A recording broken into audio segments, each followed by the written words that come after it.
Principal verb প্রধান বা মুখ্য ক্রিয়া। প্রিন্সিপাল ভার্ব দুই প্রকার। ট্যানজেটিভ ভার্ব সকর্মক ক্রিয়া।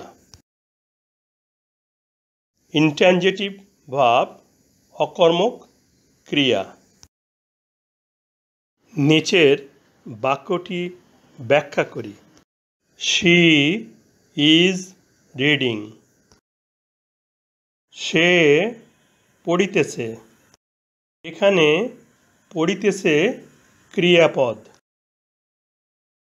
ক্রিয়াপদকে কে দ্বারা প্রশ্ন করে যে উত্তর পাওয়া যায় তাহাই সাবজেক্ট।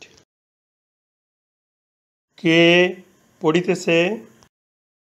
she বা সে সাবজেক্ট বা কর্তা। প্রশ্ন থাকে সে কি পড়িতেছে?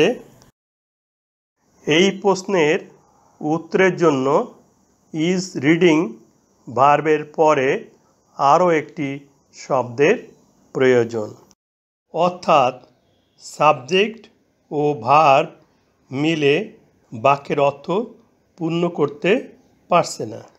আবার প্রশ্ন করি সে কি পড়িতেছে? উত্তর ধরি আ বুক বা একটি বই। এই বাক্যের অর্থ পূর্ণ করার জন্য একটি নাউন আ বুক বা একটি বই প্রয়োজন হয়েছে। এই আ বুক ই অবজেক্ট বা কর্ম। যে ভার্ব সাবজেক্ট ও ভার্ব মিলে বাক্যের অর্থ পূর্ণ করতে পারে না, অর্থ পূর্ণ করার জন্য অবজেক্টের প্রয়োজন হয়, সে ভার্বকে ট্যানজেটিভ ভার্ব বলে।